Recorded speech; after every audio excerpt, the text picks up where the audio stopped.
pole position for Kimi Antonelli. He did an amazing qualification, Kimi. Great lap at the end in spring qualifying 3 or in the spring qualifying in the third session with Gummersoft. And he did an incredible lap, putting himself in pole on a track he doesn't know. Because, guys, Kimi has never raced in Miami, yet he managed to make a difference over everyone else.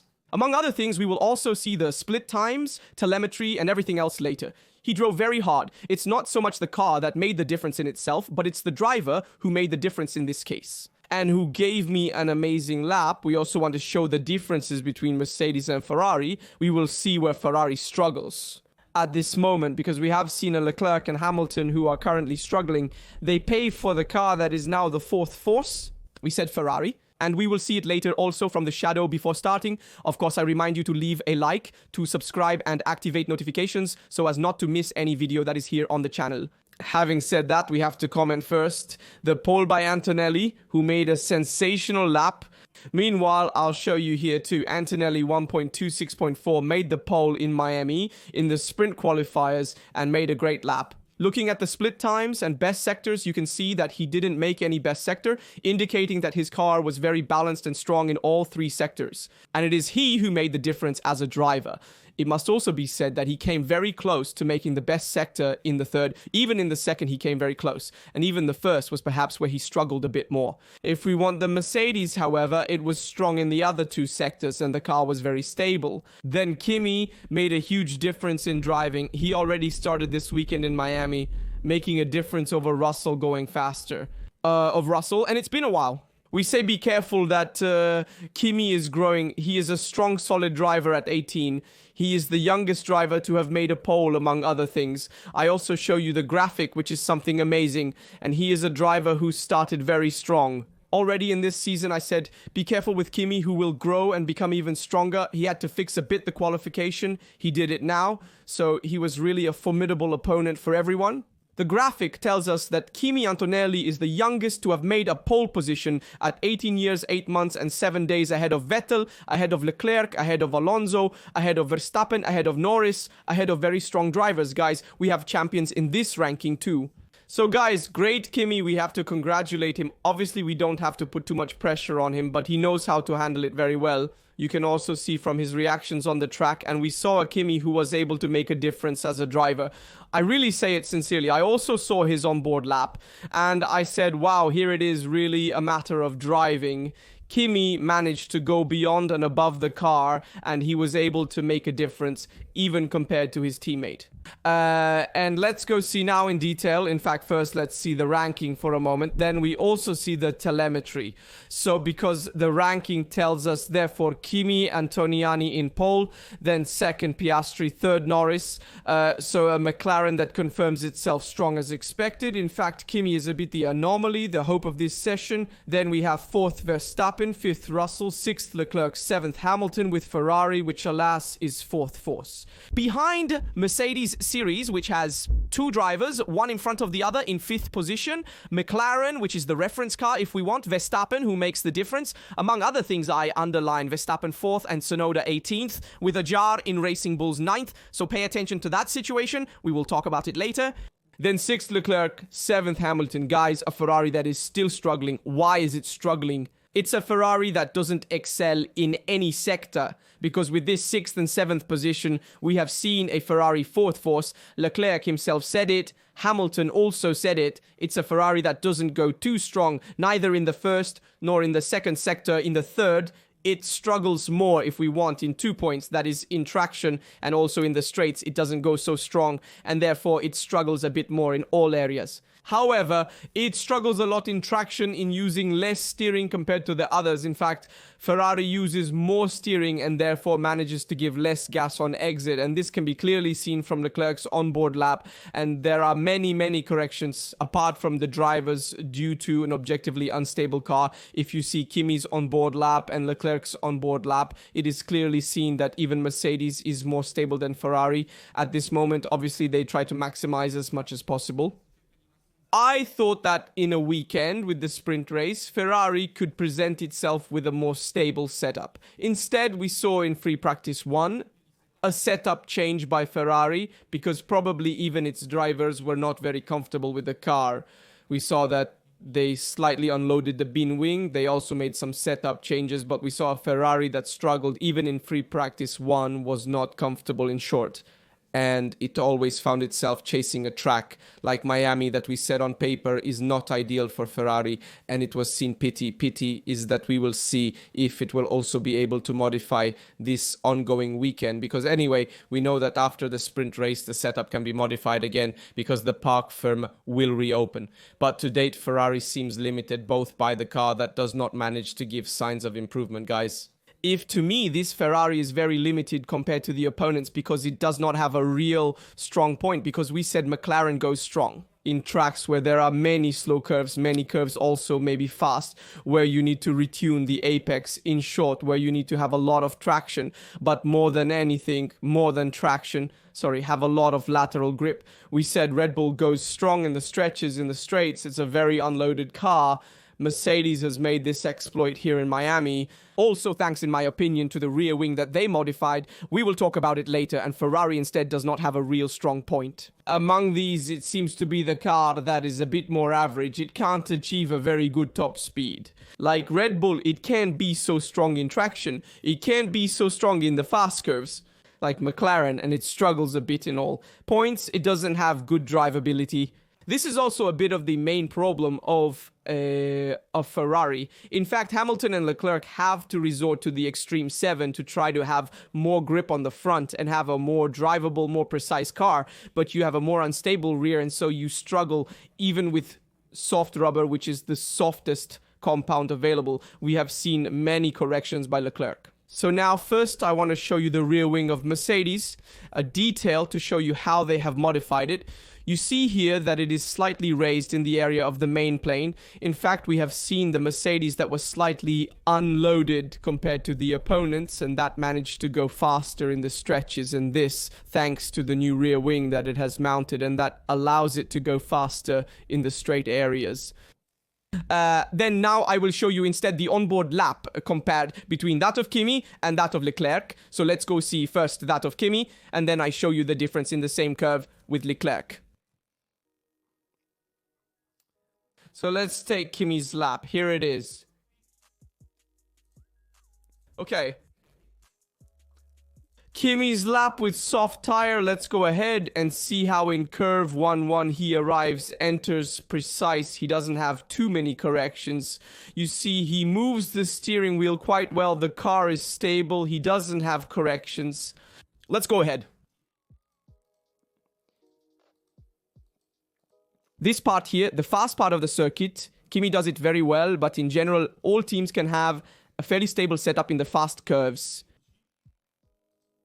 Here is the real point where all teams need to be evaluated and an assessment needs to be made on the car, because this is where the difference is made. In fact, turns 7 and 8, which are the Miami turns before the second straight, are the most difficult because it's a double turn that goes back. You need to use a significant steering angle, but some take a wider trajectory for a tighter one. Afterwards, there are those who take a completely tight trajectory like McLaren to have more grip and cover less distance and therefore maintain a higher speed. And let's see how Kimi tackles it. You see the steering wheel doesn't make corrections. He goes fairly wide, not too wide nor too tight.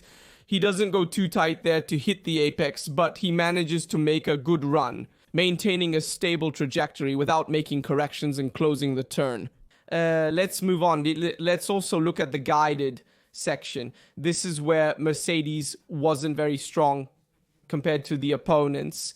I mean, for me, for example, McLaren in this section was stronger, but Kimi still managed to make a difference as a driver. Look at the precision. Even here, this guided section. My goodness, here Kimi really did magic with trajectories. And even here, look at the precision. He manages to make a micro correction if we want on exit, but he still manages to keep the car stable. You see, we managed to keep the car stable and have a good speed on exit despite that small correction. Let's move on the last turn. Also fundamental is that turn there before. So if I'm not mistaken, turn 15 before the left-right of turn 13, 14. And now we move on in this hairpin here because it's fundamental, because then you start from low speed. We see that Kimi enters tight and manages to widen without making corrections and maintaining a good speed.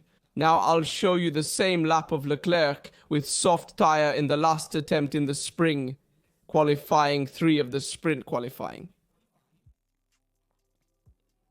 Let's see here, Leclerc. Let's move on to turn 1. I'll turn down the volume for a moment. And we already see in turn 1, guys, look, correction. Already here at the entrance, we have a small correction. And that already makes you lose time because he can't get to the right point of the rope. In fact, he misses it. And then he has to continue to correct. I want to point out to you, I want to show you the number of micro corrections that Leclerc makes in the course of a lap with soft tires. So the tire that guarantees more grip. I mean, look at how hard Leclerc is working, guys. How hard Leclerc is trying to drive this car to its limit. Let's move on to the guided part. I'm sorry if I keep stopping and resuming the video, but I have to do it. And here we arrive at curve 7-8 that I mentioned before. Look here. Here's a micro correction. Do you see? He tries to follow the same trajectory as Kimi, but he made a micro correction that made him lose time. Here he arrives earlier at the apex and tighter, and that's why he has to slow down more, even on exit, and so he loses then in traction for this reason. Even here, look. However, counter steering and he loses going on the curb. In this case, he still loses speed compared to Kimi. Let's move on. The guided part, where the Ferrari also struggled a lot. Look here. Micro correction, even in the steering wheel movement. However, the Leclerc is quite slow because it has little stability, so it doesn't make these sudden movements that, for example, Kimi made in the changes of direction. Because the car is unstable, the Ferrari at this moment, look here, tack. And then slowly it changes direction. But look, this section is really slow. I'll let you see it again here. Tack, it changes direction slowly. And it has micro corrections to correct the trajectory and stay, let's say, within the ideal trajectory. However, it struggles a lot.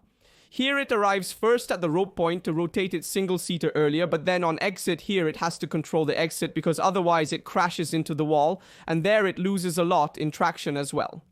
Another point where Leclerc lost a lot is the penultimate turn. This one, the hairpin that we said earlier, is crucial. The entrance doesn't even reach the rope point. It misses it, and then on exit, look here it is clearly visible. This moment here where Ferrari loses a lot going towards the wall, you see that this correction of Leclerc going to the right makes him lose a lot of time in traction. It's because he doesn't have grip on the rear tires. They also went to download the bean wing between the free practice 1 and the sprint qualifications to try to have more top speed, but these are the consequences. You then lose grip at the rear. Having said that, I'll also show you the very interesting telemetry. Let's first look at Antonelli, Piastri, Verstappen, Leclerc, so the 4 single-seaters compared with Mercedes, McLaren, Red Bull, and Ferrari. And we see that Ferrari is the one that loses a bit in all sectors. In fact, it doesn't go too slow in the first, it doesn't go too slow in the second, and it doesn't go too slow in the third, but it doesn't go too fast either. And this is a bit of the difference. Where does Ferrari lose the most? It loses a lot on the exit of the curve. In fact, we see a reference with Kimi, for example. You see that it loses a lot in the various exits of the curve. The delta time decreases on entry for Leclerc, but it rises a lot on exit. For example, here, curve 1 drops to 0.2. Then it rises and even goes up to 80 thousandths of the delta time in the 7-8 curve that I told you before. It decreases on entry up to 42 thousandths, then rises linearly to 1/10. Guided section follows where it struggles more. The Ferrari here, you also see, I zoom in detail, the guided section, look at the delta time. So that below, you see that from 1/10 and 3, it goes to 1/10 and 7. So it loses quite a bit compared to Mercedes this, so not even compared to McLaren.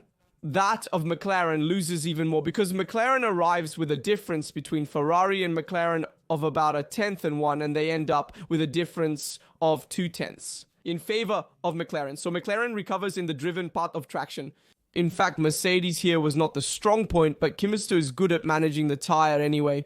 and manage the tires overheating and manage to have good trajectories. In this case, Ferrari struggles more in the driven part because it has those micro corrections that do not prevent it from going faster, but it still loses in the straights. Ferrari, you see that there is still more drag compared to Mercedes, which is less loaded. It arrives apart by 0.2 in this case, and the final hairpin turn, 7 makes the hairpin turn. Leclerc also loses 0.2 and 8, which arrives at 0.3 with the traction brought out slower than Mercedes. Let's look at the individual differences. Antonelli, Piastri, let's see where the various teams make the difference. We see that the first sector is more in favor, if we want, also of Mercedes. The second sector is more in favor of McLaren, where it also goes under. Then here you have curve 7-8, however, in favor of McLaren, the driven part in favor of McLaren, but the stretches, the drag loses a lot.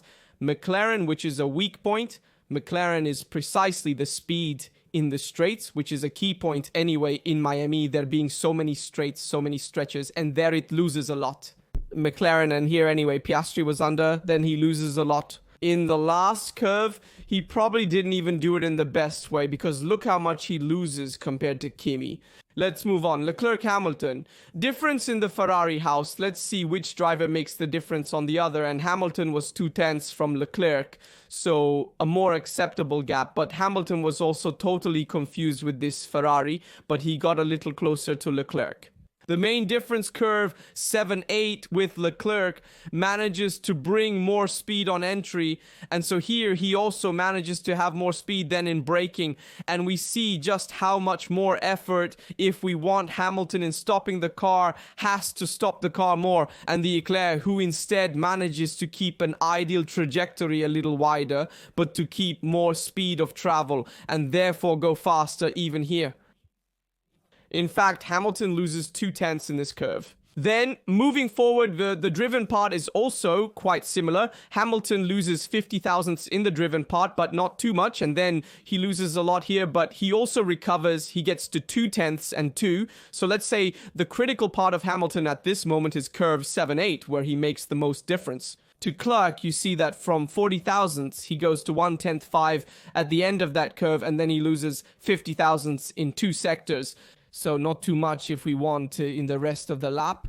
Let's move on with Piastri Norris also here. Substantial difference of Piastri in favor of Piastri over Norris. Curve 7-8, which is a critical curve, also loses a lot Norris in the central sector because anyway from 50 thousandths it goes to 1/10. Norris emphasized that he was faster in the first sector among other points. In the fast part, he went faster, then he lost curve 7-8, and then he lost in the central guided part and goes to recover Norris in the last curve, where probably, in my opinion, Piastri made a mistake because as we have also seen the comparison before with Kimi, he lost a lot in this curve. So in my opinion, Piastri here made a small mistake probably. In fact, Norris goes to recover a lot. Let's see the difference. Antonelli Rassa, so the poleman, and Rassa who did a lap also a bit earlier in the spring qualifying 3 with soft tire. In fact, he had absolutely less the evolution of the track, if we want. And here we see the difference between the two. Mainly the first sector are quite similar. Let's go on also. Curve 7 and 8 are quite similar. And here Russell loses a lot in the driven sector. 0.2 comes from a 1/10 difference. He gets to 0.2, so he loses a lot in the driven part, probably also due to the evolution of the track, and then he goes to recover something in the last curve, but he loses in traction. So we also see that Russell was struggling more in the stretches. This is something that many have pointed out. The difference in top speed with the same car is really remarkable. So either Russell chose a more loaded configuration, and this, however, is strange because we saw Kimi go faster in the driven part compared to Russell. So this would be really strange. That is, you go slower in the straights and it goes slower also in the driven part. Okay, the evolution to track, but strange. Or it could be that maybe he also didn't have the engine mapping pushed to the max at that moment, but damn, the spring qualifying 3, the last attempt with soft rubber goes to push to the max. So this thing is a bit strange. Let's then look at Tsunoda. Verstappen difference at Red Bull with Tsunoda, who I remind you classified in 18th position, 1.29.2. Let's look at the comparison with medium tire. Then in SQ1 between Verstappen and Tsunoda difference. Guys, the second and 3 glaring difference. And Tsunoda loses a lot in curve 7.8, also in the driven part and also in the hairpin. Guys, the last hairpin loses a lot. He practically loses 5/10 in one curve, something astonishing. He loses a bit all over the circuit, especially in the last hairpin. Pay attention to the situation at Red Bull, because in my opinion, we might also see a future replacement where Aguiar could come to Red Bull, who is doing very well. And for example, he ranked at Giari in 9th position, ahead of even Alonso with the Racing Bulls and ahead of his teammate Lawson in 14th, ahead of Tsunoda in 18th.